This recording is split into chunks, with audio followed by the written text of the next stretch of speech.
ஜெய் ஸ்ரீ மாத்ரே நமக. ஜெய் குருதத், ஜெய் குரு பரசுராம். நமஸ்காரம். நான் கரூர்லேருந்து வல்சலா பணிக்கர், பிரசன்ன ஜோதிடர். இன்றைக்கி நம்ம பங்குனி மாத ராசி பலன்கள் மேச ராசிக்கு எப்படி இருக்குன்னு பார்க்க போகிறோம்.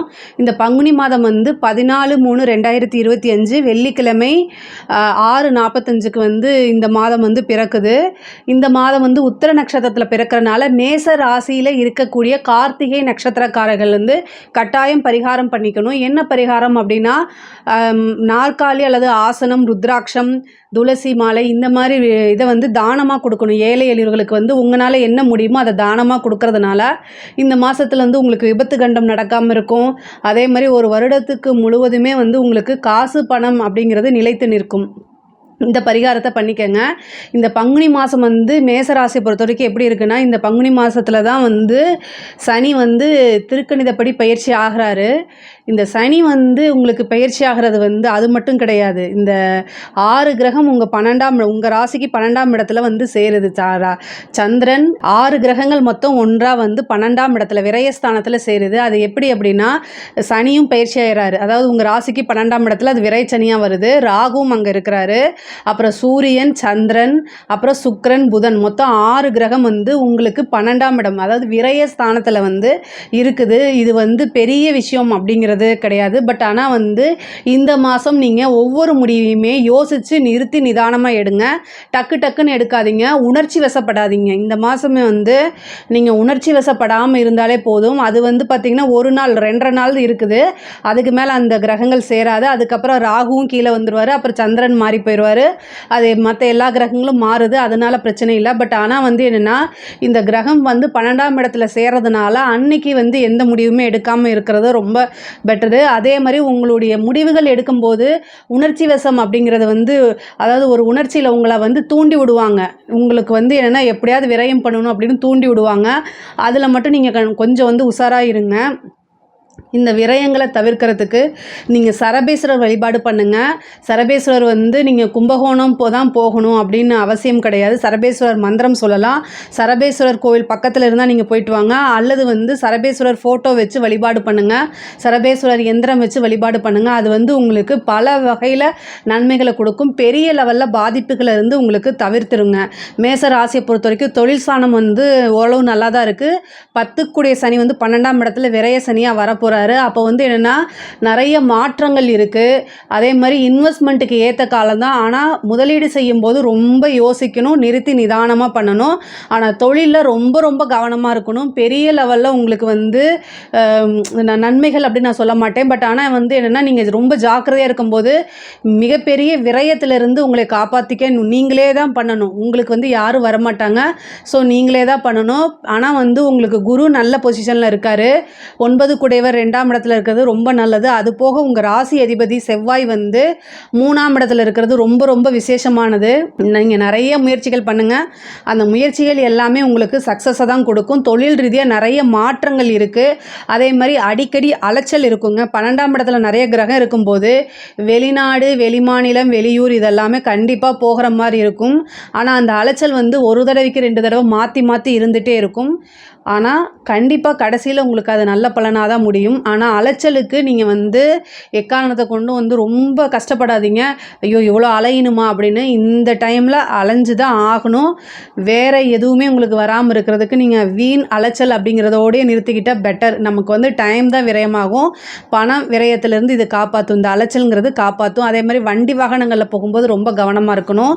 உத்தியோக ரீதியாக நிறைய மாற்றங்கள் இருக்குங்க. உத்தியோகத்தில் இருக்கவங்க ரொம்ப கவனமாக இருக்கணும்.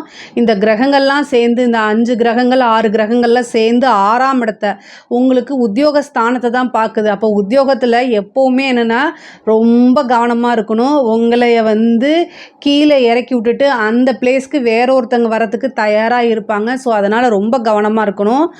அதே மாதிரி அரசியல் சம்மந்தப்பட்டவங்கலாம் இந்த காலகட்டங்களில் நேர காலம் சரியில்லாமல் இருக்கனால அரசியல் சம்மந்தப்பட்டவங்க ஒவ்வொரு மூமெண்ட்டுமே பார்த்து நிறுத்தி நிதானமாகிடுங்க. இல்லை அப்படின்னா அது ஒரு பெரிய பிரச்சனையில் முடியும்.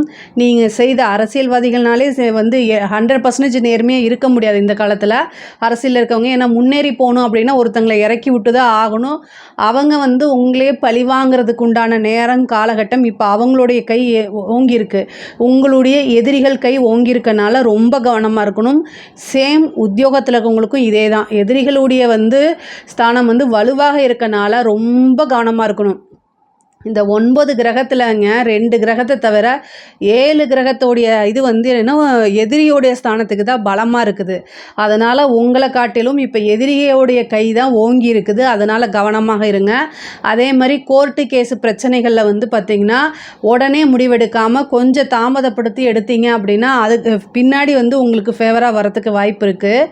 அதே மாதிரி உங்களுடைய வக்கீல் உங்களுடைய வழக்கறிஞர்களாக இருப்பாங்களே, இப்போ இந்த கேஸ் நடத்துகிறீங்க அப்படின்னா அது யார்கிட்ட கொடுக்கலாம், அவங்க ஒர்த்தானவங்களான்னு பார்த்துட்டு நிறுத்தி நிதானமாக பண்ணுங்கள். அதே மாதிரி நீங்கள் ஒரு வழக்கு போடுறதா இருந்தாலும் இந்த காலகட்டங்களில் யோசித்து போடுங்க. அது பின்னாடி உங்களுக்கே பேக் ஃபயர் ஆகாமல் பார்த்துக்கிறதுக்கு நல்லது. அதனால் நீங்கள் சப்போஸ் போகிற மாதிரி இருந்தால் முடிஞ்ச அளவுக்கு ஆப்போசிட் பார்ட்டிக்கிட்ட பஞ்சாயத்து பேசி அதாவது சமாதானமாக பேசுகிறது தான் ரொம்ப நல்லது இந்த காலகட்டங்களில். ஏன்னா எதிரி கை ஓங்கியிருக்குன்னு சொன்னேன்ல, அதனால் மேசராசிக்காரங்க இந்த மாதம் முழுவதுமே நிறுத்தி நிதானமாக இருக்கணும். பெண்களை பொறுத்த வரைக்கும் உங்களுக்கு வந்து காசு பணம் வரவு செலவு இந்த மாதிரி விஷயங்களில் நல்லா இருக்குது. ஆனால் விரயமும் அதுக்கு தகுந்த மாதிரி இருக்குது. ஆணாக இருந்தாலும் சரி பெண்ணாக இருந்தாலும் சரி அவங்கவுங்களுடைய உடல் ஆரோக்கியம் தேக ஆரோக்கியத்தில் கட்டாயம் வந்து நீங்கள் கவனம் செலுத்தணும். இல்லை அப்படின்னா அது ஒரு பெரிய மருத்துவ செலவு மருத்துவ விரயத்தில் கொண்டு போய் விடும். அதே மாதிரி படிக்கக்கூடிய குழந்தைகள் வந்து நல்லா படிக்கணும். சரபேஸ்வரர் வழிபாடு பண்ணுங்கள், தட்சிணாமூர்த்தி வழிபாடு பண்ணுங்கள், ஹயக்ரீவர் வழிபாடு பண்ணுங்கள். இந்த படிப்பில் வந்து நிறைய வந்து டைவர்ஷன் வரதுக்கு உண்டான அமைப்பு இருக்குது. படிக்கிறதுக்கே வந்து தோணாமல் சம்டைம் டென்ஷன் ஆவீங்க. அதுவும் பப்ளிக் எக்ஸாம்ஸ் எழுதிட்டுருக்கவங்க +2 அதே மாதிரி 10th எழுதுகிறவங்க வந்து கொஞ்சம் வந்து ஏன்னா 12ஆம் இடத்துல நிறைய கிரகம் இருக்கனால உங்களை அறியாமையே படபடப்பு இதெல்லாம் வரத்துக்கு வாய்ப்புகள் இருக்குது. ரொம்ப கவனமாக இருங்க. முடியல அப்படின்னா மெடிடேஷன் பண்ணுங்கள். உங்களோட பேரண்ட்ஸ் கிட்ட மனசை திறந்து உங்களுக்கு என்ன பிரச்சனை இருக்குதுன்னு சொல்லுங்கள். அது சொல்ல கஷ்டமாக இருக்கா, சாமியை கும்பிட்டு மனசார இறைவன்கிட்ட போய் சொல்லுங்கள். அது எந்த விதத்துலையும் உங்களுக்கு பிரச்சனையே இல்லை. ஆனால் நீங்கள் மனசார சொல்லும்போது இறைவன் கண்டிப்பாக உங்களுக்கு என்ன செய்வார், பாசிட்டிவான வைப்ரேஷனை கொடுப்பாரு. நீங்களும் நல்லா படிக்க முடியும். இதில் நான் சொன்ன கடவுளில் உங்களுக்கு எந்த கடவுள் வந்து ரொம்ப ஆத்மார்த்தமாக மனத்துக்கு நெருக்கமாக வராரோ அவரை வழிபாடு பண்ணுங்கள். அதாவது படிக்கக்கூடிய குழந்தைகள் கட்டாயம் தட்சிணாமூர்த்தியோ அல்லது ஹயக்ரீவரோ சரஸ்வதியோ வழிபாடு பண்ணுங்கள். அது ரொம்ப ரொம்ப நல்லது. எந்த தெய்வத்தை வேணாலும் ஒரு தெய்வத்தை வழிபாடு பண்ணுங்கள். வழிபாடு பண்ணிவிட்டு அதுக்கப்புறம் படிக்க ஆரம்பிங்க. படிப்பில் எந்த வித தடையுமே உங்களுக்கு வராது. கலைத்துறை சார்ந்தவங்களுக்கு வந்து யோசித்து நிறுத்தி நிதானமாக எடுக்கணும். ஒரு வாய்ப்பு வருது அப்படின்னா அதை அப்படியே கண்மூடித்தனமாக நம்பாமல் இந்த வாய்ப்பில் என்ன மைனஸ் இருக்குது என்ன ப்ளஸ் இருக்குது அப்படின்னு பார்த்து பண்ணுங்கள். இல்லை அப்படின்னா ஏதாவது ஒரு நெகட்டிவாக போய் முடிகிறதுக்கோ அல்லது உங்களுடைய பேரை வந்து டேமேஜ் பண்ணுறதுக்கு உண்டான வாய்ப்புகள் அதிகமாக இருக்குது. பெண்கள் வந்து வீட்டில் வந்து சொல்லிட்டு வெளியில் போங்க. உத்தியோக ரீதியாகவோ அல்லது தொழில் ரீதியாகவோ வெளியில் போகும்போது உங்களுக்கு நல்ல பாதுகாப்பு ஏற்பாடு பண்ணிட்டு போங்க. இந்த காலகட்டங்கள் வந்து இந்த ஒரு மாதத்தில் வந்து ரொம்ப சரியில்லாமல் இருக்குது. அதனால் பெண்கள் கட்டாயம் திருமணம் ஆனவங்களாக இருந்தால் கணவன்கிட்டையும், திருமணம் ஆகாதவங்களாக இருந்தால் பேரண்ட்ஸ் கிட்டையும் கட்டாயம் சொல்லிட்டு போகணும். தேவையில்லாத அலைச்சல். அதே மாதிரி வந்து இந்த இதில் வந்து என்னென்னா புதன் நீச்சமாக இருக்குது. உங்களோட ராசிக்கு வந்து 3, 6 கூடியவர் உத்தியோக ரீதியாக வெளியூர் போகும்போது அல்லது வெளியில் போய் நீங்கள் விடுதிகள்லாம் தங்கும்போது ரொம்ப கவனம் தேவை. ஒரு தடவைக்கு 2 தடவை எல்லா பக்கமும் நீங்கள் செக் பண்ணணும். எந்த வண்டியில் போகிறீங்க, ட்ரெயினா இல்லை என்ன ஏது அப்படிங்கிறத வீட்டில் சொல்லிட்டு போங்க. இல்லைன்னா அதனால் பயங்கரமான பிரச்சனைகள் வரும். நீங்கள் நண்பர் நமக்கு வந்து நலம் விரும்பி அப்படின்னு நினைக்கக்கூடிய நபர்களே உங்களை தப்பாக பேசுகிறதுக்கோ அல்லது உங்ககிட்ட தப்பாக நடந்துக்கிறதுக்கோ வாய்ப்புகள் இருக்குது. அதுக்கெல்லாம் இடம் கொடுக்காதீங்க. ரொம்ப ஸ்ட்ராங்காக இருங்க. அதே நேரத்தில் உங்களுக்கு சார்ந்த விஷயங்கள் உங்களுக்கு வந்து மனசுக்கு சரியில்லை அப்படின்னா அதை வீட்டில் சொல்லி பழகுங்க. இப்போ இல்லைனாலுமே அது பின்வரும் காலங்களில் உங்களுடைய பேரை நல்ல பேராக மாற்றி கொடுக்கறதுக்கு வழிவகுக்கும். அதனால் ரொம்ப ஸ்ட்ராங்காக இருங்க. அதே மாதிரி கணவன் மனைவியிடையே சிறு சிறு பிரச்சனைகள் வரும். இந்த ஒரு மாதம் வந்து அமைதி காக்கிறதா நல்லது. பொதுவாக பொறுமையாகவும் அமைதியாக இருந்துட்டால் எந்த வகையிலுமே பிரச்சனை இல்லை. அதே மாதிரி காசு பணம் இந்த தொழில் இது எல்லாத்துக்குமே வந்து ஓரளவு வந்து நீங்கள் அலைச்சல் அப்படிங்கும்போது விரயம் அப்படிங்கும்போது காசு இருந்தால் தான் அதை நம்ம விரயம் பண்ண முடியும். அதனால் அதுக்கெல்லாம் வந்துடும். ஆனால் வண்டி வாகனங்களில் போகும்போது ஜாக்கிரதையாக இருக்கணும். தாயாருடைய தேக ஆரோக்கியத்தில் கவனமாக இருங்க. கணவன் மனைவியிடையே ஏதாவது பிரச்சனை வந்துச்சுன்னா அமைதியாக இருக்கிறது தான் நல்லது. இல்லைன்னா அதில் ஒரு சில பிரச்சனைகள் இருக்கும். ஒரு சிலருக்கு வந்து திருமணம் அப்படிங்கிற விஷயம் வந்து இந்த மாதம் வந்து பேசுகிறது, திடீர்னு மேரேஜ் ஃபிக்ஸ் ஆகிறது, இது எல்லாமே நடக்கும். மேச ராசியை பொறுத்த வரைக்கும் ஃபினான்சியலாகவும் தொழில் ரீதியாகவும் உத்தியோக ரீதியாகவும் ரொம்ப நல்லா இருக்குது. ஆனால் இந்த 12ஆம் விரயஸ்தானத்தில் நிறைய கிரகங்கள் இருக்கனால எல்லா விஷயங்களுமே செலவு பண்ணுறது இந்த மாதிரி விஷயங்கள்லாம் ரொம்ப பொறுமையை காத்து இந்த செலவு அவசியம் இல்லையா அப்படிங்கிறதெல்லாம் யோசித்து செஞ்சால் இந்த மாதம் முழுவதுமே உங்களுக்கு நன்மை தான். இதில் ஏதாவது சந்தேகங்கள் இருக்குது அப்படின்னா கமெண்ட்ஸில் கேளுங்க, நான் கண்டிப்பாக ஆன்சர் பண்ணுறேன். நம்மளுடைய சேனலை லைக் பண்ணுங்கள், ஷேர் பண்ணுங்கள், சப்ஸ்கிரைப் பண்ணுங்கள். நன்றி, வணக்கம். ஜெய் ஸ்ரீ மாத்ரே நமக. ஜெய் குருதத், ஜெய் குரு பரசுராம். நமஸ்காரம். நான் கரூர்லேருந்து வல்சலா பணிக்கர், பிரசன்ன ஜோதிடர். இன்றைக்கி நம்ம பங்குனி மாத ராசி பலன்கள் ரிஷப ராசிக்கு எப்படி இருக்குன்னு பார்க்க போகிறோம். இந்த பங்குனி மாதம் வந்து 14/3/2025 வெள்ளிக்கிழமை மாலை 6:49க்கு இந்த மாதம் வந்து பிறக்கக்கூடிய நட்சத்திரம் வந்து உத்திர நட்சத்திரம். அதனால் ரிஷப ராசியில் இருக்கக்கூடிய கார்த்திகை நட்சத்திரக்காரங்கள் வந்து இந்த மாதம் வந்து பரிகாரம் பண்ணிக்கணும். என்ன பரிகாரம் பண்ணணும் அப்படின்னா, இது நாற்காலி என்ன பரிகாரம் பண்ணணும் அப்படின்னா, நாற்காலி, ஆசனம், ருத்ராட்ச மாலை, துளசி மாலை, இதில் வந்து உங்களால் என்ன முடியுதோ அதை வந்து ஒரு பொருளை வந்து நீங்கள் தானமாக கொடுக்கலாம். ஏழைகளுக்கு நன்மை அடையும் விதத்தில் வந்து தானமாக இதை கொடுக்கும் பட்சத்தில் உங்களுக்கு இந்த மாதத்தில் விபத்து கண்டம் ஆகாமல் உயிர்கண்டமும் ஆகாமல் தப்பிக்க முடியும். அது மாதிரி ஒரு வருஷத்துக்கு வந்து உங்களுக்கு காசு பணத்தில் எந்தவித பிரச்சனையும் இல்லாமல் வறுமைகள் நீங்கும். பங்குனி மாதத்தை பொறுத்த வரைக்கும் இந்த 12 ராசிகளில் ரிஷப ராசிக்கு தான் ரொம்ப சூப்பராக இருக்குது. 11ஆம் இடம் அப்படிங்கிறது லாபஸ்தானம், குபேரனுக்கு ஒப்பான ஸ்தானம் அப்படிங்கிறது. அந்த இடத்துல 6 கிரகங்கள் சேருதுங்க. அதாவது சூரியன், அப்புறம் புதன், உங்களுக்கு 2, 5 கூடையவர் புதன், அதே மாதிரி சுக்கிரன் ராசியாதிபதி. ஆனால் உங்களுக்கு 11ஆம் அதிபதியே உங்களுடைய ராசியில் இருக்கார். ஆனால் பரிவர்த்தனை யோகம் பெறுது. அப்போ பரிவர்த்தனை யோகம் பெறும்போது குருவும் 11ஆம் இடத்துல போய் இருக்கிறாரு. அப்புறம் வந்து சந்திரன், 3 கூடிய சந்திரன். இது மட்டும் இல்லாமல் உங்களுக்கு ராஜயோகத்தை கொடுக்கக்கூடியவர் சனி, அவர் 9, 10 கூடையவர், அவரும் 11ஆம் இடத்துக்கு போகிறாரு. தர்மகர்மாதிபதி 11ஆம் இடத்துக்கு போகிறாரு. யாருக்காவது சனி திசையோ அல்லது சனியோடைய புத்தியோ நடக்குது அப்படின்னா அவங்க மிகப்பெரிய லெவலில் காசு பணங்களில் உயர்ந்த நிலையை அடைய போகிறாங்க.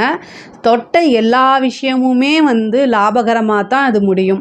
இந்த மாதம் வந்து நல்ல காசு பணம் சம்பாதிக்கிறதுக்கு சிறந்த மாதமாக கருதப்படுது.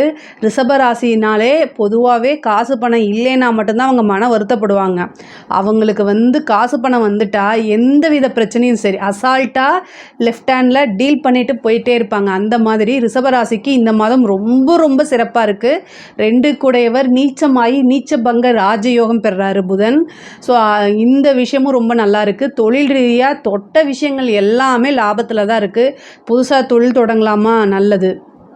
தொழில் ரீதியாக நிறைய மாற்றங்கள் இருக்குது. தொழிலுக்காக இடம் வாங்கிறது, வண்டி வாங்கிறது, வாகனம் வாங்கிறது, இந்த மாதிரி விஷயங்கள் நடக்கும். தொழில் ஒரு இடத்துலேருந்து இன்னொரு இடத்துக்கு ஷிஃப்ட் பண்ணுறது, அதே மாதிரி தொழில் ரீதியாக வந்து வெளிநாடுகளுக்கு ஏற்றுமதி இறக்குமதி சார்ந்த விஷயங்கள்லாம் வந்து சிறப்பான பலன்களை கொடுக்கும். அதே மாதிரி புதுசாக தொழில் தொடங்குறது, புதுசாக இன்வெஸ்ட் பண்ணுறதுக்கெலாம் இந்த மாதம் வந்து ஒரு நல்ல சிறப்பான மாதம். உங்களுடைய ஜாதகத்தை பார்த்துட்டு அதுக்கப்புறம் பண்ணிக்கோங்க. இப்போ என்ன திசா புத்தி போகுது அப்படிங்கிறதெல்லாம் பார்த்துக்கோங்க. அதே மாதிரி உத்தியோகத்தில் இருக்கவங்களுக்கும் இது சிறப்பு. நல்ல ப்ரொமோஷன், திடீர்னு உங்களுக்கு ஒரு ப்ரொமோஷன், நல்ல அமைப்பு, ராஜயோகம், உத்தியோகத்திலிருந்து ஏதாவது ஒரு வகையில் காசு பணம் வந்து வந்துட்டே இருக்கக்கூடிய அமைப்புகள் இருக்குது. இந்த மாதம் வந்து நீங்கள் நோட் பண்ணி வச்சுக்கோங்க. உங்களுக்கு என்னென்ன செய்யணுமோ அது எல்லாமே செய்யுங்க. எல்லா விஷயமுமே சக்ஸஸ் ஆயிருங்க. உத்தியோகத்தில் இருக்கவங்களுக்கு டபுள் ப்ரொமோஷனோ அல்லது இன்க்ரிமெண்ட் நீங்கள் எதிர்பார்த்துருக்கவே மாட்டீங்க. அந்த மாதிரி எப்போவோ போட்ட உங்களுடைய எஃபர்ட்ஸ், நீங்கள் எப்போவோ ஒரு உழைப்பை போட்டிருப்பீங்க, அது வந்து வேஸ்ட்டாக போயிருச்சே, நம்ம உழைச்சும் வீணாக போச்சே அப்படின்னு நினைப்பீங்க இல்லையா? அது வீணாக போகாது. இந்த டைம் அது உங்களுக்கு வந்து சேரும். நீங்களே உங்களாலேயே நம்ப முடியாது அந்தளவுக்கு காசு பணம் பதவி உயர்வு, புகழ் எல்லாமே தானாக தேடி வரக்கூடிய மாதமாக தான் இந்த மாதம் உங்களுக்கு இருக்குது. ரொம்ப ரொம்ப நல்லா இருக்குது. அதே மாதிரி திருமணத்தில் வந்து திடீர்னு ஒரு திருமணம், அதாவது திடீர் திருமணம் அப்படிங்கிறது இந்த மாதம் உங்களுக்கு இருக்குது. திடீர்னா இவ்வளோ நாளாக ஏதோ ஒரு காரணத்தினால தட்டி போயிட்டே இருந்திருக்கும். ஆனால் அந்த அமைப்பெல்லாமே இப்போ நிவர்த்தியாகி திடீர்னு திருமணம், ஏன்னா 11ஆம் இடத்துல நிறைய கிரகங்கள் 6 கிரகங்கள் இருக்குது இல்லையா? அப்போ திடீர்னு திருமணம். அதே மாதிரி ஒரு சிலருக்குலாம் லவ் மேரேஜ் ஆகிறதுக்கு உண்டான அமைப்பு. இவ்வளோ நாளாக லவ் பண்ணவங்க வந்து வீட்டில் வந்து எதுவுமே சொல்லலை, பர்மிஷன் கொடுக்கல அப்படின்னா கூட பேரண்ட்ஸே சம்மதிச்சு திருமணம் பண்ணுறதுக்கு உண்டான அமைப்பு யோகம்லாம் இந்த காலகட்டங்களில் வருது. இவ்வளோ நாளாக வீட்டில் சொல்லலைன்னா கூட இந்த டைமில் சொல்லுங்கள், அது உங்களுக்கு வந்து பர்மிஷன் கிடைக்கும். முதல்ல திட்டு விழுந்தால் கூட அதுக்கப்புறம் பர்மிஷன் கிடச்சிரும். இந்த மாதம் உங்களுக்கு ஒரு சிறப்பான மாதமாக இருக்குது. தாய்மாமன் வழி ஆதரவுகள் கிடைக்கும். பூர்வீக சொத்துக்களில் இருந்த வில்லங்கங்கள்லாம் நீங்கி அது தானாக கைகூடும். கோர்ட்டு கேஸ் வழக்குகளில் வெற்றி அடையும். எதிரிகள் இவ்வளோ நாளாக உங்களுக்கு வந்து பிரச்சனை கொடுத்துட்டு இருந்தவங்க எல்லாமே அடக்கி ஆளக்கூடிய, யாராலும் வெல்ல முடியாத சக்தியே இந்த மாதம் உங்களுக்கு கிடைக்கும். நீங்கள் மகாலட்சுமி வழிபாடு பண்ணுங்கள். வெள்ளிக்கிழமை காலையில் 6 to 7 சுக்கிர ஹோரையில் 6 நெய் தீபம் போட்டு சுக்கிர ஹோரையில் பண்ணணும். நீங்கள் காலையில் 6 to 7 சுக்கிர ஹோரை, மதியானம் 1 to 2 சுக்கிர ஹோரை, நைட்டு 8 to 9 சுக்கிர ஹோரை. இதில் வந்து மதியானத்தை விட்டுருங்க. காலையில் 6 to 7 உங்களால் பண்ண முடிஞ்சால் பண்ணுங்கள். அப்படி இல்லைன்னா 8 to 9 பண்ண முடிஞ்சாலும் பண்ணுங்கள். இந்த மகாலட்சுமி வழிபாடு, அதே மாதிரி லக்ஷ்மி அஷ்டோத்திரம் அப்படின்னு இருக்குது, அந்த வழிபாடெல்லாம் நீங்கள் பண்ணும்போது காசு பணம் குபேரனுக்கு ஒப்பான நிதிநிலையே உங்களுக்கு கிடைக்கும். நீங்கள் இவ்வளோ நாளாக எதிர்பார்த்துட்டு இருந்த ஒரு பெரிய அமௌண்ட்டு நம்ம வருமா வராதான்னு யோசிச்சுட்டு இருந்திருப்பீங்க. அந்த பணமெல்லாம் இப்போ உங்கள் கை மேலே வந்து குவிய போது. 5 கூடையவர் தான் அதிர்ஷ்டத்தை கொடுக்கக்கூடியவர். அந்த 5ஆம் இடத்து அதிபதி புதன் வந்து நீச்சபங்க ராஜயோகம் பெறுறாரு. அதுதான், அது மட்டும் இல்லாமல் அது எந்த இடத்துல அப்படிங்கிறது இருக்குது. அது எந்த இடத்துல அப்படின்னா 11ஆம் இடம் லாபஸ்தானத்தில் இருக்குது. அப்போ வந்து நீங்கள் என்ன நினைக்கிறீங்களோ அது எல்லாமே சக்ஸஸ் ஆகும். ஆசை அபிலாசைகள்லாம் நிறைவேறக்கூடிய மாதமாக தான் இது இருக்குது. கலைத்துறை சம்மந்தப்பட்டவர்களுக்கெல்லாம் இது ஒரு ஜாக்பாட் அப்படின்னு சொல்லலாம். மிகப்பெரிய லெவலில் அது யோகமாக மாறும். நீங்கள் எவ்வளோக்கு எவ்வளோ முயற்சி பண்ணுறீங்களோ அத்தனையுமே சக்ஸஸ். நீங்கள் ஒரு எஃபர்ட் போட்டிங்கன்னா ஃபெயிலியர் அப்படிங்கிறது இந்த மாதத்தில் இருக்காது. எல்லாமே சக்ஸஸ் ஆகிட்டே தான் இருக்கும். உங்களுக்கு மிகப்பெரிய லெவலில் பேர் புகழ் எல்லாமே கிடைக்கும். கலைத்துறை சம்மந்தப்பட்டவங்க எல்லாருமே வந்து மெயினாக என்ன நினைப்பாங்கன்னா, நமக்கு ஒரு அங்கீகாரம் நினைப்பாங்க. அந்த அங்கீகாரம் அப்படிங்கிறது பெரிய பெரிய பாராட்டுகளும் விருதுகளும் உங்களுக்கு கிடைக்கும். மக்கள்கிட்ட போய் நீங்கள் புகழ் அடைவீங்க. மக்களுடைய ஆதரவு பெருந்திலராக உங்களுக்கு கிடைக்கும். அரசியல்வாதிகளுக்கெல்லாம் இது ஒரு ஜாக்பாட் அப்படின்னே சொல்லலாம். அரசியல்வாதிகளுக்கு வந்து தொட்டதெல்லாமே வந்து சக்ஸஸ் ஆகும். மக்களுடைய ஆதரவுகள் உங்களுக்கு கிடைக்கும். அது மட்டும் இல்லாமல் கட்சி தலைமையிடத்திலிருந்து ஒரு நல்ல பதவி உங்களை தானாக தேடி வரும். நீங்கள் எதிர்பார்த்துருக்கவே மாட்டீங்க. உங்களுக்கு முன்னாடி நிறைய சீனியர்ஸ் இருப்பாங்க. பட் ஆனால் ஏதோ ஒரு காரணத்தினால உங்களுக்கு அது தானாக தேடி வரும். அதனால நீங்கள் நல்லா சம்பாதிக்க முடியும். மக்கள்கிட்ட போய் சேர முடியும். பேரும் புகழும் உங்களுக்கு உறுதியாக உண்டு. அதனால் வந்து மிகப்பெரிய லெவலில் உங்களுக்கு அரசியல் துறை சம்மந்தப்பட்டவங்களுக்குலாம் இது ரொம்ப ரொம்ப வளர்ச்சியாக இருக்குது. படிக்கக்கூடியவங்களுக்கு படிப்பில் நல்ல முன்னேற்றம் இருக்கும். உங்களுக்கு இவ்வளோ நாளாக எந்த தடைகள் இருந்தாலும் அந்த தடையெல்லாமே நிவர்த்தி ஆயிரும். உங்களுக்கு படிப்பில் வந்து நல்ல மார்க் எடுத்து நல்ல ரிசல்ட் இதெல்லாம் வரும். படிப்பில் நல்ல ஆர்வம் காட்டுவீங்க. உயர்கல்விக்கெல்லாம் இது வந்து பெரிய லெவலில் வருவீங்க. அதே மாதிரி நிறைய பேத்துக்கு வேலை கிடைக்கும். காலேஜ் முடிச்சுட்டு இருக்கவங்களுக்குலாம் அந்த பிளேஸ்மெண்ட் அப்படிங்கிறது வந்து உறுதியாக நல்ல இடத்துல உங்களுக்கு கிடைக்கிறதுக்கு வாய்ப்பு இருக்குது. நீங்கள் விரும்பின துறையிலேயே வேலைக்கு போகிறதுக்கு உண்டான அமைப்பு இருக்குது. ஒரு சிலர்லாம் வந்து கவர்மெண்ட் எக்ஸாம்ஸ் எழுதியிருப்பாங்க. அதுக்கு வந்து ரிசல்ட்டை எதிர்பார்த்துட்டு இருந்திருப்பாங்க. அவங்களுக்கெல்லாம் நல்ல ரிசல்ட் வரதுக்கு உண்டான அமைப்புகள் இருக்குது. தாய் வழி சொத்துக்கள்லாம் வந்து சேர்றதுக்கு உண்டான அமைப்பு இருக்குது. தந்தை வழி சொத்தும் சேர்றதுக்கு, ஏன்னா 9 கூடையவரும் 11 இருக்கார், 4 கூடையவரும் 11க்கு போகிறாரு. அப்போ வந்து தாய் வழி சொத்துக்களும் வந்து சேரும், தந்தை வழி சொத்துக்களும் வந்து சேர்றதுக்கு உண்டான அமைப்பு இருக்குது. ஒரு சிலருக்குலாம் வீடு கட்டக்கூடிய அமைப்பு இருக்குது. அதே மாதிரி வாகனம் வாங்கக்கூடிய அமைப்புகள் இருக்குது. பெண்களை பொறுத்த வரைக்கும் இதில் நல்ல முன்னேற்றம் அடையக்கூடிய காலகட்டமாக இருக்குது. இவ்வளோ நாளாக உங்களுக்கு கிடைக்காத ஆதரவு இப்போ வந்து உங்களோட குடும்பத்திலேயே வந்து அது கிடைக்கும்.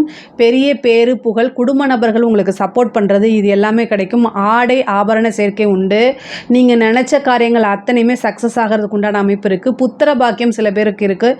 கல்யாணம் ஆகி ரொம்ப நாளாக குழந்தை இல்லாமல் இருக்கவங்க இந்த மாதம் குலதெய்வ வழிபாடு பண்ணுங்கள். புத்திர பாக்கியம் வந்து, ஏன்னா குருவோடைய அனுகிரகம் வந்து பரிவர்த்தனைக்கு அப்புறமும் 11ஆம் இடத்துலேருந்து 5ஆம் இடத்தை பார்க்குறாரு. புத்திர ஸ்தானத்தை பார்க்குறதுனால புத்திர காரகனே புத்திர ஸ்தானத்தை பார்க்குறாரு. அப்போ வந்து என்னென்னா, இவ்வளோ நாளாக எதுவுமே இல்லைன்னா கூட இந்த மாதம் குலதெய்வ வழிபாடு பண்ணுங்கள். அதுக்கப்புறம் சும்மா ஒரு ட்ரீட்மெண்ட்டுக்குன்னு போங்க. கண்டிப்பாக வந்து சந்தான பிராப்தம் அப்படிங்கிறது இந்த மாதம் உறுதியாக உண்டு. குலதெய்வத்துடைய அனுகிரகமும் தெய்வங்களுடைய ஆசையும் குருநாதருடைய வழிபாடும் இந்த மாதம் இருக்குது. நீங்கள் என்னென்ன விஷயங்கள் எல்லாமே நினைக்கிறீங்களோ அத்தனை விஷயமே நடக்கிறதுக்கு உண்டான அமைப்புகள் இருக்குது. அரசாங்கத்துறையில் இருக்கவங்களுக்குலாம் இது ஒரு பெரிய பாக்கியமாக நினைக்கக்கூடிய அமைப்பு தான். ஏன்னா திடீர்னு உங்களுக்கு ஒரு ப்ரமோஷனு, திடீர்னு காசு பணம் எங்கேருந்து குவியுதுன்னே தெரியாது. நிறைய பேருக்கு வந்து கான்ட்ராக்ட் இதெல்லாம் கிடைக்கிறதுக்கு உண்டான அமைப்பு இருக்குது. பொதுவாகவே ரிஷபராசிக்கு காசு பணம் நல்ல ஐஸ்வர்ய பிராப்தம் இந்த மாதம் உறுதியாக இருக்குது. ரிஷபராசி எதை தொட்டாலுமே சக்ஸஸ் அப்படிங்கக்கூடிய அமைப்பு தான் இருக்குது. மகாலட்சுமி வழிபாடு ஒவ்வொரு வெள்ளிக்கிழமையும் வந்து மகாலட்சுமி வழிபாடு பண்ணுங்கள்.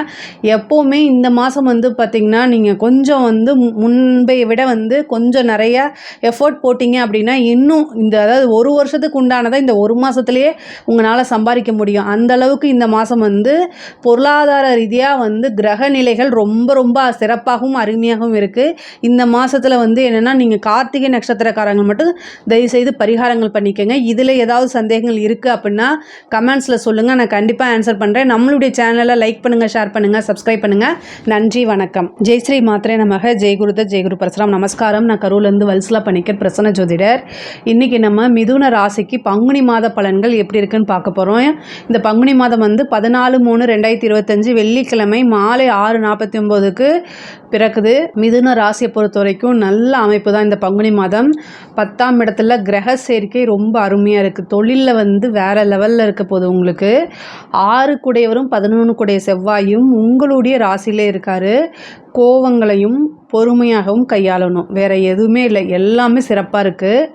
நீங்கள் ஒரு விஷயத்த பேசுறதுக்கு முன்னாடி, செய்கிறதுக்கு முன்னாடி இந்த விஷயம் கரெக்டா, இந்த விஷயத்தை செஞ்சால் என்ன பிரதிபலன் வரப்போகுது, நன்மையா தீமையா, ரெண்டுலேயுமே யோசிக்கணும். பாசிட்டிவ் நெகட்டிவ் ரெண்டையுமே யோசிக்கணும். அவ்வளோதான், வேறு எதுவுமே இல்லை.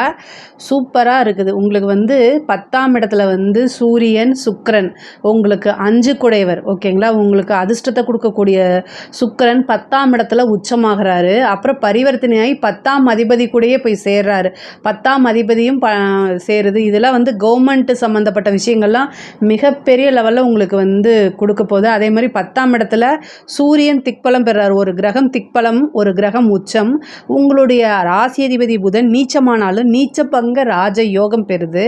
அதே மாதிரி சனி ராகு தொழில் ரீதியாக பல மாற்றங்கள் இருக்குது. தொழில் ரீதியாக இடமாற்றங்கள் இருக்குது. ஒரு தொழில் நீங்கள் பண்ணிகிட்ருப்பீங்க, அந்த இடத்த மாற்றலாமா என்ன நீங்கள் நினச்சிட்ருப்பீங்க. அவங்களுக்கெல்லாம் வந்து தொழில் ரீதியாக நிறைய மாற்றங்கள் இருக்குது. அதே மாதிரி ஒரு தொழில் செஞ்சிட்ருப்பீங்க, அடிஷ்னலாக இன்னொரு தொழில் செய்யலாமான்னா அதுக்கும் இந்த மாதம் ரொம்ப ரொம்ப அருமையாக இருக்குது. இந்த மாதத்தில் நீங்கள் எந்த தொழில் ரீதியாக எந்த ஸ்டெப் எடுத்தாலுமே அது வந்து உங்களுக்கு சக்ஸஸ் தான். ஏன்னா கிரக நிலைகள் அப்படி இருக்குது. மிதுன ராசிக்கு ரொம்ப அருமையாக இருக்குது. தொழில் ரீதியாக ஆனால் வெளியூர், வெளிமாநிலம், வெளிநாடு போகக்கூடிய அமைப்புகளும் இருக்குது. அலைச்சல்கள் இருக்குது. அந்த அலைச்சல் எல்லாமே ஆதாயத்தில் முடியும். அதே மாதிரி அதாவது பங்குனி மாதம் வந்து 10 நாளுக்கு அப்புறம் வந்து செவ்வாய் வந்து உங்களுக்கு நீச்சமாகிறாரு. 2ஆம் இடத்துல வாக்கு ஸ்தானத்தில் நீச்சமாகுது. 6 கூடையவர் வாக்கு. அப்போது தொழிலில் இருந்தாலும் சரி, உத்தியோகத்தில் இருந்தாலும் சரி, பேசக்கூடிய வார்த்தைகளை ரொம்ப கவனமாக இருக்கணும். 10ஆம் இடத்துல சனி வந்து பதவி பறி போகும் அப்படிலாம் இல்லை. கிரக நிலைகள் அங்கே நல்லா இருக்குது. ஸோ தொழில் ரீதியாக நல்ல மாற்றம், உத்தியோக ரீதியாக நல்ல மாற்றம், சிறப்பான பலன்கள் தான் உங்களுக்கு. நீங்கள் வந்து புதுசாக ஏதாவது ஸ்டார்ட் பண்ணலாமா அப்படின்னா இந்த மாதத்தில் கோச்சாரத்தில் நல்லா இருக்குது. உங்களோட ஜாதகத்தில் சொந்த தொழில் செய்யலாமா வேண்டாமா அப்படிங்கிறத உங்களுடைய ஃபேமிலி அஸ்ட்ராலஜரை கேட்டுட்டு அதுக்கப்புறம் நீங்கள் ஸ்டார்ட் பண்ணுங்கள். ஏன்னா உங்களுடைய ஜாதகத்தில் இப்போ என்ன தசாபுத்தி போயிட்டுருக்குன்னு தெரியாது இல்லையா. ஆனால் இந்த மாதம் தொழில் தொடங்கிறதுக்கு ஜென்ரலாக நல்லா இருக்குது. அதே மாதிரி தொழிலில் நிறைய மாற்றங்கள், தொழில் மூலிமா நல்ல ஆதாயம், நல்ல நிரந்தர வருமானம். ஒரு கிரகம் வந்து திக்பலம் அடையும் போது அந்த விஷயங்கள் வந்து பல விஷயங்கள் உங்களுக்கு கொடுத்துரும். ஏன்னா திக்பலம் அப்படிங்கிறது மிகப்பெரிய லெவலில் அந்த கிரகம் வந்து சிறப்பான பலன்களை செய்கிறது. சில பேர் வந்து என்னென்னா திக்பலம் அப்படிங்கிறது வந்து திக்பலம் அடையும் போது கிரகங்கள் வந்து அதிகமான நன்மைகளை செய்யும். அதனால் தொழில் ரீதியாக நிறைய நன்மை இருக்குது. அதேமாதிரி தொழிலுக்கு வந்து வண்டி வாகனம் வாங்குறது, இடம் வாங்குறது, இந்த மாதிரி விஷயங்களும் நடக்கும். உத்தியோக ரீதியாக நிறைய ப்ரொமோஷன் கிடைக்கும். உங்களுக்கு உத்தியோக மாற்றம் இருக்குது. பேரு, புகழ், பதவி எல்லாமே தானா தேடி வரும். அதுவும் அரசாங்கத் துறையில யாராவது வேலை பார்த்துட்டு இருக்கீங்க அப்படின்னா, உத்தியோகத்தில நல்ல ப்ரமோஷன் கிடைக்கும். உங்களுக்கு வந்து சீனியர்ஸ் கிட்ட, அதாவது உயர் அதிகாரிகள் கிட்ட இருந்து பாராட்டும், அங்கீகாரமும் கிடைக்கும். அதே மாரி உத்தியோகத்தில எந்தவித பிரச்சனைகளாக இருந்தாலும் சரி, அது எல்லாமே இந்த மாதம் வந்து உங்களுக்கு சால்வ் ஆயிரும். கவர்மெண்ட் எக்ஸாம்ஸ் எழுதிட்டு இருக்கவங்கலாம் வந்து வெயிட் பண்ணிட்டு இருக்கீங்க அப்படின்னா, இந்த பதவி தானா தேடி வரும். ஒரு கவர்மெண்ட் போஸ்டிங் உங்களுக்கு கிடைக்கிறதுக்கு உண்டான வாய்ப்பு இருக்குது. படிப்பை பொறுத்த வரைக்கும் படிப்பில் நல்ல மாற்றமும் முன்னேற்றமும் இருக்குது. கிரக நிலைகள் 6 கிரகம் இருந்து 4ஆம் இடத்தை பார்க்குது. படிக்கும்போது டென்ஷன் ஆகாமல் நிறுத்தி பொறுமையாக படிங்க. அதுவும் கவர்மெண்ட் இது பப்ளிக் எக்ஸாம்ஸ்லாம் எழுதுகிறவங்க வந்து இந்த +2 10th எழுதுகிறவங்கலாம் வந்து நல்லா படிங்க, நல்ல எக்ஸாம்ஸ் எழுதுங்க. இது ரொம்ப ரொம்ப அருமையான மாதமாக இருக்குது. நீங்கள் ஆல்ரெடி வந்து ஒரு சாதாரணமாக சின்னதாக நீங்கள் படித்தாலே அதெல்லாம் எழுதிட முடியும். ஏன்னா மிதுன ராசிக்கு புதன் அதிபதி, அந்த புதன் தான் அறிவுக்கு காரகம், படிப்புக்கு காரக கிரகம். ஸோ அதனால் ஈஸியாக நீங்கள் ஒரு விஷயத்தை வந்து சாதாரணமாக படித்தாதான் இதை எழுதிட முடியும். உங்கள் மேலே உங்கள் கான்ஃபிடென்ட் லெவலை அதிகமாக வளர்த்துக்கிட்டு எக்ஸாம்ஸ் எழுதுங்க.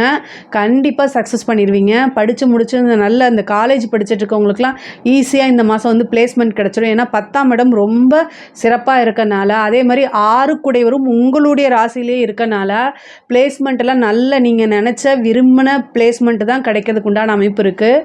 ஒரு சிலருக்கு வந்து கோர்ட்டு கேஸ் இருக்கக்கூடிய பிரச்சனைகள்லாம் வந்து சமரசம் பேசுகிறதுக்கு உண்டான வாய்ப்புகள் இருக்குது. மிதுன ராசிக்காரங்க பொதுவாகவே கோர்ட்டு கேஸு அப்படிங்கிறதுல வந்து பார்த்திங்கன்னா, வழக்குகளில் வெற்றி அப்படின்னா நீங்கள் ஒரு கேஸு போடணும். அதுக்கப்புறம் ஆப்போசிட் பார்ட்டி வந்து உங்ககிட்ட சமரசம் பேசுனாங்கன்னா, நீங்கள் எந்த விதமாக யோசிக்காமல் அந்த சமரசத்துக்கு போயிருங்க. அதுதான் உங்களுக்கு எப்போவுமே ஃபேவர். முக்கியமாக மிருகசீரிஷ நட்சத்திரக்காரங்க வந்து கோர்ட்டு கேஸு அப்படின்னு போயிட்டா, அது வந்து என்னென்னா, அது அந்த நட்சத்திரக்காரர்கள் வந்து ஜெயிக்கிறது அப்படிங்கிறது ஈஸி கிடையாது. கடைசியில் வந்து நீங்கள் நினச்சது ஒன்று, தீர்ப்பு ஒன்றா வரும். அதனால் இது வந்து எப்போவுமே உங்களோட வாழ்க்கையில் எடுத்துக்கோங்க. நீங்கள் கோர்ட்டு கேஸு யோசிக்காமல் போகிறதுனா போங்க. உங்கள் மேலே நீங்கள் ஒரு நியாயத்துக்காக வேண்டி நீங்கள் போகிறீங்க. ஆனால் கடைசியில் உங்களுக்கு அவங்க வந்து சமரசம் பேச வந்தாங்கன்னா, அதை எந்த வகையிலுமே யோசிக்காமல் தயங்காமல் நீங்கள் சமரசத்துக்கு போயிருங்க. ஆனால் உங்களுக்கு அது ஃபேவராக முடியறதுக்கு உண்டான வாய்ப்புகள் இருக்குது. இதே மாதிரி வந்து இந்த மாதம் வந்து நிறைய நன்மைகள் இருக்குது. ஐஸ்வர்ய பிராப்தம் உறுதியாக உண்டு. 5 குடைவர் உச்சம் பெறுறாரு 10ஆம் இடத்துல. அப்போ தொழில் ரீதியாக நல்ல லாபங்கள், நல்ல வருமானம், நிரந்தர வருமானம் அப்படிங்கிறதெல்லாம் இருக்குது. சகல விதமான ஐஸ்வர்யத்தையும் கொடுக்கக்கூடிய இடம் 5ஆம் இடம். அந்த 5ஆம் இடத்து அதிபதி உச்சம் பெறுறது வந்து ரொம்ப ரொம்ப சிறப்பு. 10 12 குடைவரும் வந்து பார்த்திங்கன்னா 10ஆம் அதிபதி குரு, 12ஆம் அதிபதி சுக்கிரனும் குருவும் பரிவர்த்தனை யோகம் இருக்குது. ஒரு சிலருக்குலாம் வந்து அரசாங்க பதவி தானாக தேடி வரும். அரசியல்வாதிகள், அரசாங்க துறையில் இருக்கவங்களுக்கு இது ரொம்ப சூப்பர். அரசியலில் இருக்கவங்களுக்கும் ரொம்ப ரொம்ப சூப்பர். இவ்வளோ நாளாக வந்து உங்களுக்கு நீங்கள் எதிர்பார்த்துட்டு இருந்த அரசியல் பயணம் அப்படிங்கிறது, அரசியல் வாழ்க்கை அப்படிங்கிறது இந்த மாதத்துலேருந்து உங்களுக்கு நல்ல சிறப்பான முறையில் வந்து மாற்றங்கள் இருக்குது. நிறைய மாறிக்கிட்டே இருக்கும். இவ்வளோ நாளாக நீங்கள் போட்ட கடுமையான உழைப்புக்கு இப்போ வந்து இந்த மாதம் வந்து உங்களுக்கு நல்ல பலன்கள் இருக்குது. நீங்கள் வந்து என்ன யோக நரசிம்மர் வழிபாடு பண்ணுங்கள். மிதுன ராசிக்காரங்க யோக நரசிம்மர் வழிபாடு பண்ணும்போது அது மிகப்பெரிய லெவலில் உங்களுக்கு சக்ஸஸையும் வெற்றியும் கொடுக்கும். அதே நேரத்தில் நீங்கள் என்ன விஷயங்களை நினைக்கிறீங்களோ அத்தனை விஷயமும் காரியங்கள் கைகூடும். காரியத்தில் எந்தவித தடையாக இருந்தாலும் அதை எல்லாமே நிவர்த்தி பண்ணிடும். யோக நரசிம்மர் வழிபாடு பண்ணுங்க. இந்த யோக நரசிம்மர் வழிபாடு பண்ணும்போது கூடவே சக்கரத்தாழ்வாரையும் சேர்த்து வழிபாடு பண்ணும்போது இன்னும் கூடுதலான சிறப்பான பலன்கள் உங்களுக்கு கிடைக்கும். அதே மாதிரி பெண்களை பொறுத்த வரைக்கும் இது நல்ல அமைப்பு. தொழில் தொடங்குறதுக்கோ, சின்னதாக வீட்டில் இருந்துகிட்டே ஆன்லைன் பிஸ்னஸ் பண்ணுறது, அல்லது நீங்கள் ரொம்ப நாளாக உங்களுடைய கனவுன்னு இருக்கும் இல்லையா, அது எல்லாமே வந்து இந்த மாதத்தில் சாத்தியமாகிறதுக்கு உண்டான அமைப்புகள் இருக்குது. நீண்ட நாளாக எதிர்பார்த்துட்டு இருந்த ஒரு விஷயம் வந்து தானாக கைகூடும். அதே மாதிரி வண்டி வாகனங்கள் வாங்குறது, ஒரு சிலருக்கு வீடு கட்டக்கூடிய அமைப்பு பிராப்தம்லாம் இருக்குது. அதே மாதிரி வீடு மாறக்கூடிய அமைப்புகளும் இருக்குது. இருக்கிற இடத்துலேருந்து சேஞ்ச் ஆகிறதுக்கு உண்டானது இருக்குது. உத்தியோக ரீதியாகவும் மாற்றம் இருக்குது. உத்தியோகம் வந்து உங்களுக்கு மாறுதல், வேறு கம்பெனிக்கோ அல்லது வேறு இடத்துக்கோ மாறுறதுக்கு உண்டான அமைப்புகள் இருக்குது. கணவன் மனைவியிடையே வந்து சிறு சிறு பிரச்சனைகள் வரும். 6 குடையவர் தான் கோர்ட்டு கேஸு, டைவர்ஸு, அதே மாதிரி சண்டை சச்சரவு, கடன் பிரச்சனை, இது எல்லாமே 6ஆம் இடம் தான். 6ஆம் அதிபதி உங்களுடைய ராசியில் தான் இருக்கார். கடந்த ஒரு 15 நாளாகவே வந்து உங்களுக்கு டென்ஷன், வீட்டில் சண்டை சச்சரவுகள், எதுக்கெடுத்தாலும் வந்து கோபம் வர்றது, பேச்சுக்கு பேச்சு பேசுகிறது, இந்த மாதிரி விஷயங்கள்லாம் இருக்கும். பொறுமையாக கையாளுங்க. 6ஆம் அதிபதி இருக்கனால அப்படித்தான் இருக்கும். உங்கள் மேலே தப்பு கிடையாது. எல்லாத்தையுமே நிறுத்தி நிதானமாக கையாண்டாலே மிகப்பெரிய லெவலில் உங்களுக்கு யோகமாக இருக்கும். அதே மாதிரி 6ஆம் அதிபதி நீச்சமாகக்கூடிய 10 நாள் கழித்து நீச்சமாயிடுவார். இந்த நீச்சம் ஆனதுக்கப்புறம் உங்களுக்கு ஒரு நல்ல அமைப்பு இருக்குது. ஏன்னா அது வந்து பரிவர்த்தனையாகக்கூடிய குரு வந்து செவ்வாயை பார்க்கறதுனால நீச்சபங்க யோகமும் இருக்குது. இது ஒரு நல்ல அமைப்பு தான். அதே மாதிரி இப்போ சந்திரன் வந்து, அதாவது சந்திரன் வீட்டில் தான் செவ்வாய் நீச்சமாகறாரு. 11ஆம் வீட்டுக்கு வந்து சந்திரன் வரும்போது பரிவர்த்தனை, சந்திரனும் செவ்வாயும் பரிவர்த்தனை யோகம் பெறுது. அப்போ வந்து நீங்கள் நினச்ச ஒரு விஷயம் வந்து ஈஸியாக உங்களுக்கு முடியாது அப்படின்ட்டு விட்டுருப்பீங்க. ஆனால் அது தானாக தேடி வரும். அதே மாதிரி எந்த விஷயங்களாக இருந்தாலும் சரி, உங்களுக்கு நெகட்டிவ் வந்து தலைக்கு வர்றது தலைப்பாயோடு போயிடும். இந்த பரிவர்த்தனை யோகம்லாம் அப்படி தான். உங்களுக்கு ஏதாவது ஒரு கண்டத்தை கொடுக்குது அப்படின்னா தலைக்கு வர்றது தலைப்பாயோடு போகும்னு சொல்லுவாங்களா, அந்த மாதிரி அது போயிடும். அதே மாதிரி ஒரு சிலருக்கு வந்து காதல் ரீதியாக இருக்கக்கூடிய பிரச்சனைகள்லாம் சால்வ் ஆகும். நீங்கள் நினச்ச நபர் தானாக தேடி வந்து பேசுகிறதுக்கு உண்டான அமைப்பு இருக்குது. கணவன் மனைவியுடைய சண்டை சச்சரவுகள் இருந்து பிரிஞ்சிருந்தால் கூட அவங்கள தானாக தேடி வந்து சேர்றதுக்கு உண்டான அமைப்புகள் இருக்குது. கடன் ரீதியாக இருக்கக்கூடிய பிரச்சனைகள் அதிகமாக வரத்துக்கு, ஏன்னா 6 குடையவர் வர்றதுனால கடன் ரீதியாக இருக்கக்கூடிய பிரச்சனைகளை நீங்கள் சமாளித்து தான் ஆகணும். அதுக்கு தான் யோக நரசிம்மர் வழிபாடு பண்ணுங்கன்னு சொன்னேன். அதே மாதிரி வாகனம் வாங்கக்கூடியது, வாகனங்களில் போகும்போது ரொம்ப கவனமாக இருக்கணும். ஹெல்த் சம்மந்தப்பட்ட விஷயங்களில் வந்து ரொம்ப ரொம்ப கவனம்.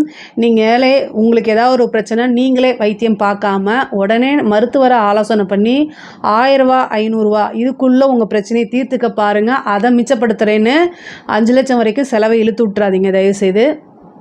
யோக நரசிம்மர் வழிபாடு பண்ணுங்கள். படிக்கக்கூடிய குழந்தைங்களுக்கு பொதுவாகவே நல்லா இருக்குது. மிதுன ராசியில் இருக்கக்கூடிய கலைத்துறைங்களுக்கு பிரம்மாண்டமான வளர்ச்சி இருக்குது. இந்த மாதத்தில் வரக்கூடிய ஒவ்வொரு வாய்ப்பையுமே கண்ணும் கருத்துமாக நீங்கள் வந்து பயன்படுத்திக்கிட்டீங்கன்னா மிகப்பெரிய லெவலில் உங்களுடைய வாழ்க்கை உயரும். அதே மாதிரி பேரு, புகழ், அந்தஸ்து, பாராட்டுகள் கிடைக்கும். ஏற்கனவே கலைத்துறையில் வந்து வேலை பார்த்துட்டு இருக்கவங்களுக்கு மிகப்பெரிய லெவலில் வந்து பாராட்டு கிடைக்கிறத விட விருதுகள் கிடைக்கும். உங்களுக்கு நல்ல கலைமாமணி அந்த மாதிரி ஒரு பட்டங்கள் கிடைக்கிறதுக்கு உண்டானது, அதே மாதிரி உயர்ந்த விருதுகள்லாம் கிடைக்கிறதுக்கு உண்டான அமைப்பு இருக்குது. நீங்கள் ஒவ்வொரு வாய்ப்பையுமே சின்ன வாய்ப்பே அப்படின்னு தவற விட்டுறாதீங்க. உங்களுக்கு ஒரு சின்ன வாய்ப்பு வந்தாலும் அதுதான் உங்களை மிகப்பெரிய லெவலில் உயர்த்தி கொண்டு போக போகுது. பொதுவாகவே மிதுன ராசிக்கு இந்த பங்குனி மாதம் வந்து நல்ல சிறப்பான மாதமாக தான் இருக்குது. இதில் ஏதாவது சந்தேகங்கள் இருக்குது அப்படின்னா கமெண்ட்ஸில் சொல்லுங்கள். கண்டிப்பாக நான் ஆன்சர் பண்ணுறேன். நம்மளுடைய சேனலை லைக் பண்ணுங்கள், ஷேர் பண்ணுங்கள், சப்ஸ்கிரைப் பண்ணுங்கள். நன்றி, வணக்கம்.